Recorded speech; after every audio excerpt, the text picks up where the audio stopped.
Selamat pagi semuanya.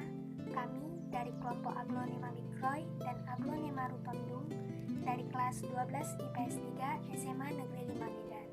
Dalam video kami kali ini, kami akan menjelaskan tentang cara pembudidayaan Aglonema Bikroy dan Aglonema Rutondum beserta dengan penjelasan laporan keuangan dari hasil pembudidayaan Aglonema tersebut.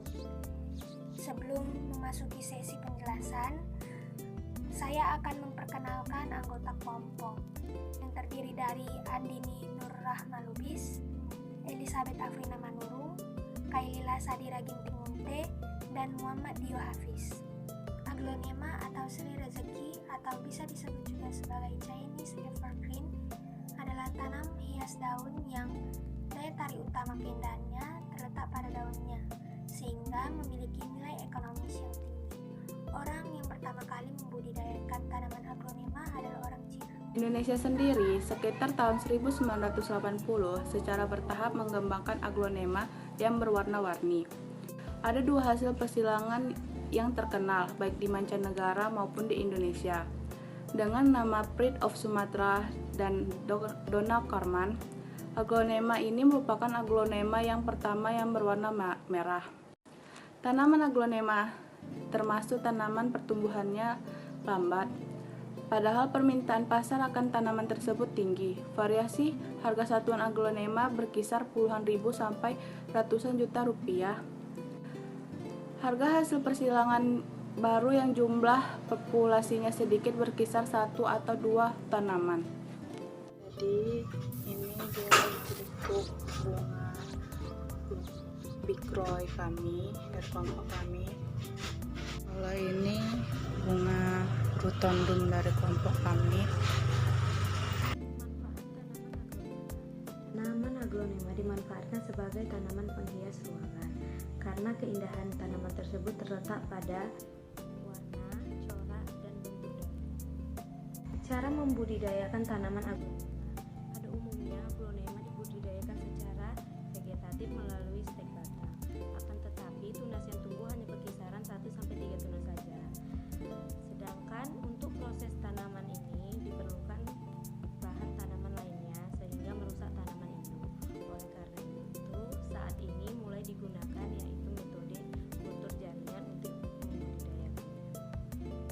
Cara perbanyakan dengan kultur jaringan, tanaman aglonema sp dapat diperoleh bibit dalam keadaan seragam dan dalam jumlah yang banyak.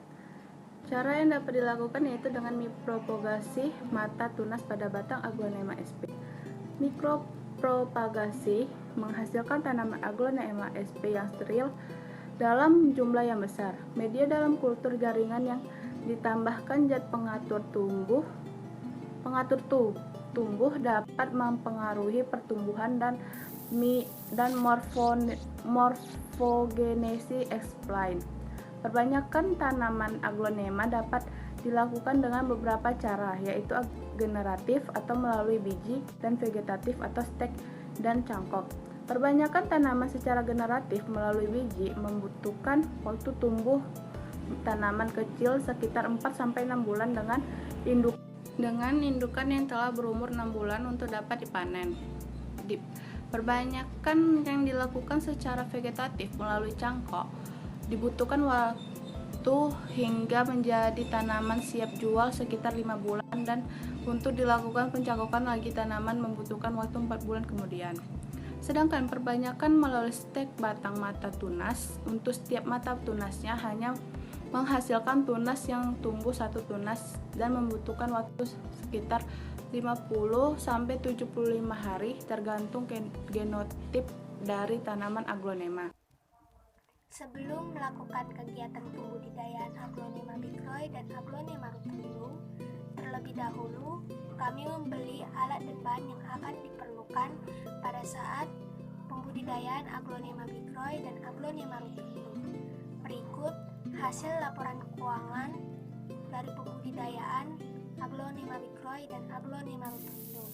Yang pertama, Aglonema Bikroy seharga Rp40.000, yang kedua Aglonema Rutondum seharga Rp35.000, yang ketiga tanah seharga Rp5.000, yang keempat pupuk seharga Rp5.000 dan yang kelima pot seharga Rp25.000.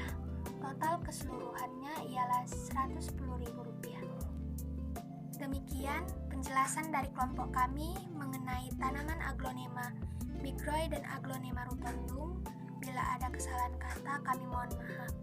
Semoga bermanfaat. Terima kasih.